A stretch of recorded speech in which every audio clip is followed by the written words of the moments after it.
Mga kababayan, sa ating pagbalik tanaw, kaya ko kayong harapin at sabihin na ginawa natin ang lahat ng nararapat upang malunasan ang mga epekto ng krisis.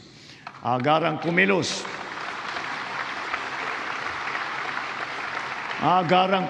ang buong pamahalaan upang tumulong sa mamamayan.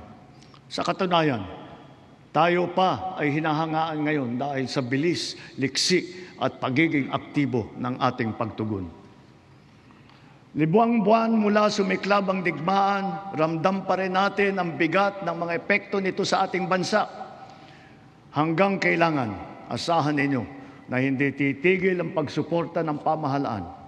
Naglaan tayo ng mahigit 60 bilyong piso para dito hanggang sa katapusan ng taon.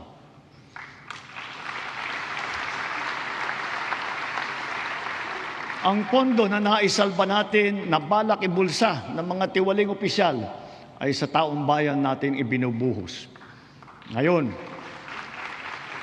ipipihit natin ang mga programa sa mas nangangailangan nating kapwa Pilipino para naman mas malawak at mas marami ang maaabot ng tulong.